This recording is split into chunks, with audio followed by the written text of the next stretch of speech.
بسم اللہ الرحمن الرحیم۔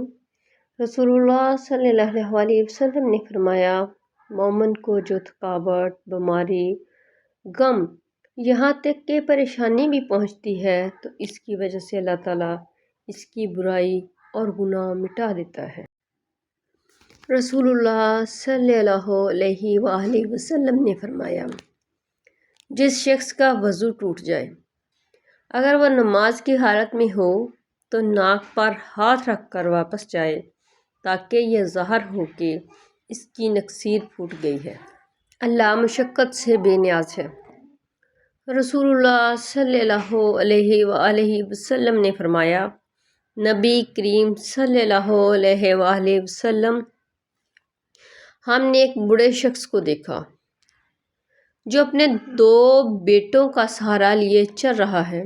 آپ صلی اللہ علیہ وسلم نے پوچھا، ان صاحب کا کیا حال ہے؟ لوگوں نے بتایا کہ انہوں نے کعبہ کو پیدل چلنے کی منت مانی ہے۔ آپ صلی اللہ علیہ وسلم نے فرمایا کہ اللہ تعالیٰ اس سے بے نیاز ہے کہ یہ اپنوں کو تکلیف میں ڈالے۔ پھر آپ نے انہیں سوار ہونے کا حکم دیا۔ آپ صلی اللہ علیہ وسلم نے فرمایا، اللہ نے حضرت اسماعیل کی اولاد میں سے کنعان کو منتخب کیا اور کنعان میں سے قریش کو، قریش میں سے بنی ہاشم کو اور بنی ہاشم میں سے مجھ کو منتخب کیا۔ رسول اللہ صلی اللہ علیہ وسلم نے فرمایا، چھینکنے والے کی چھینک کا جواب 3 بار دیا جائے گا۔ اگر 3 بار سے زیادہ چھینکیں آئیں تو تمہیں اختیار ہے، جی چاہے تو جواب دو اور جی چاہے تو نہ دو۔ بد نصیبی کی پہچان۔ رسول اللہ صلی اللہ علیہ وسلم نے فرمایا، 4 چیزیں بد نصیبی کی پہچان ہیں۔ آنکھوں کا خشک ہونا، کہ اللہ کے خوف سے کسی وقت بھی آنسو نہ ٹپکے۔ دل کا سخت ہونا، کیا آخرت کے لیے یا کسی دوسرے کے لیے کسی وقت بھی نرم نہ پڑے۔ امیدوں کا لمبا ہونا اور دنیا کی لالچ۔ اپنے وجود کو منور کیجیے۔ جب آپ قرآن کو غور و تدبر کے ساتھ تلاوت کرتے ہیں تو دماغ کو غور و تدبر کا ثواب ملتا ہے، آنکھوں کو دیکھنے کا ثواب ملتا ہے، کانوں کو سننے کا ثواب ملتا ہے، زبان کو پڑھنے کا ثواب ملتا ہے، دل کو ایمانی قوت میں اضافے کا ثواب ملتا ہے، جسم کے روئے روئے کو اللہ سے ڈرنے کا ثواب ملتا ہے۔ دعائے خضرا، ہر تمنا پوری، کوئی پریشانی مشکل ہو یا کوئی دلی مراد پوری کرنی ہو تو اس کے لیے چند دن یہ دعا 107، 11 یا 21 مرتبہ پڑھیں۔ اول آخر 3 بار درود شریف کے ساتھ۔ 1، 2، 3 اور 4، یہ ایک دعا ہر ایک تصور الگ کرنا ہے۔ بسم اللہ ماشاء اللہ، لا قوت الا باللہ، ماشاء اللہ، لا یصرف السوء الا اللہ، ماشاء اللہ، ما کان من نعمت فمن اللہ، ماشاء اللہ، لا حول ولا قوت الا باللہ۔ موت، زندگی، دنیا، کل نفس ذائقۃ الموت۔ جسم کے ان اشاروں پر ضرور دھیان دیں۔ کانوں میں سیٹی بجنا، ہائی بلڈ پریشر، بدبودار سانس، معدے کے مسائل، بار بار چمائی آنا، آکسیجن کی کمی، زیادہ بال جھڑنا، آئرن کی کمی، ٹانگوں میں سوجن، دل یا گردے کا مسئلہ، رات کو اکثر اکڑاؤ یا کھچاؤ، میگنیشیم کی کمی، میٹھا کھانے کی خواہش، میگنیشیم کی کمی، انگلیوں کا سن ہونا، وٹامن B12 کی کمی، سر درد، پانی کی کمی۔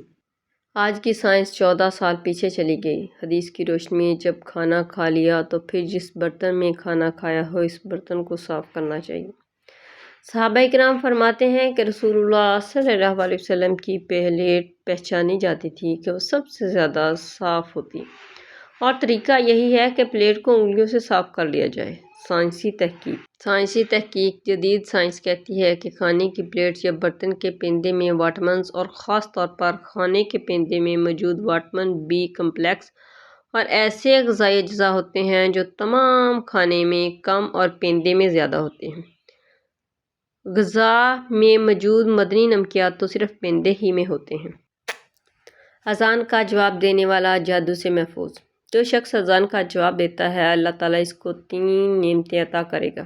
اللہ اس کی نسلوں سے نماز اور سجدے نہیں چھینے گا، اس کی نسلوں میں عبادت دے گا اور اپنے نام کی محبت دے گا۔ نمبر 2، خاتمہ بالخیر ہوگا، آخری وقت میں شیطان کے گمراہ ہونے سے نجات پائے گا، کیونکہ آخری وقت میں شیطان کی کوشش ہوتی ہے اس سے کلمہ چھینا جائے۔ ایسا شخص نظر بد، جادو سفلی اعمال، بندش والے اعمال اور شیطان کے حملے سے ہمیشہ محفوظ رہے گا، اور دوسرے لفظوں میں اللہ اس سے عافیت نہیں چھینے گا۔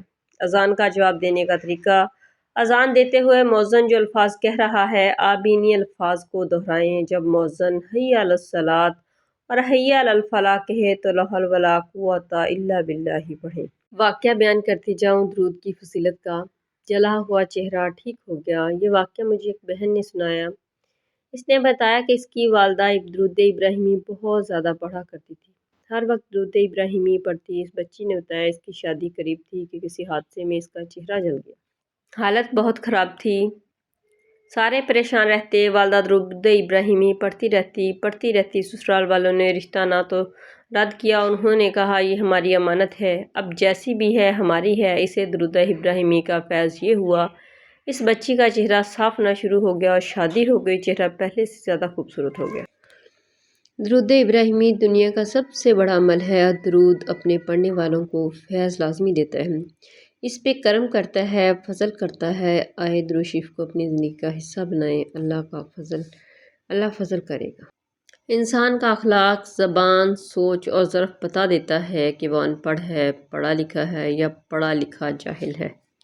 گھر کے دروازے کے پیچھے خاک یا کوڑا مت جمع کیا کرو، کیونکہ وہ شیطان کی جائے پناہ ہے، شیطان کوڑے پر بیٹھتا ہے، حضور پاک صلی اللہ علیہ وسلم نے فرمایا۔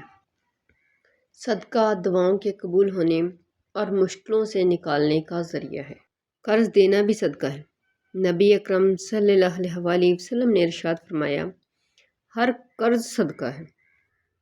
رسول اکرم صلی اللہ علیہ وسلم نے ارشاد فرمایا، صبح کا آغاز صدقے سے کیا کرو، کیونکہ مصیبت صدقے سے آگے قدم نہیں بڑھاتی۔ رسول اللہ صلی اللہ علیہ وسلم نے ارشاد فرمایا، جب کوئی کسی کو قرض دے تو اس کا ہدیہ قبول نہ کرے۔ اولاد کے درمیان عدل: رسول اللہ صلی اللہ علیہ وسلم نے فرمایا، پس اللہ سے ڈرو اور اپنی اولاد کے درمیان عدل کرو۔ رسول اللہ صلی اللہ علیہ وسلم نے ارشاد فرمایا، اللہ سے پناہ مانگا کرو آزمائشوں کی، پریشانیوں سے، بدبختی سے، برے خاتمے اور دشمن کے ہنسنے سے۔ حضرت ابن عمر سے روایت ہے کہ رسول اللہ صلی اللہ علیہ وسلم نے ارشاد فرمایا، جو شخص کسی مسلمان کا پردہ رکھے گا اللہ تعالیٰ قیامت کے دن اس کا پردہ رکھے گا۔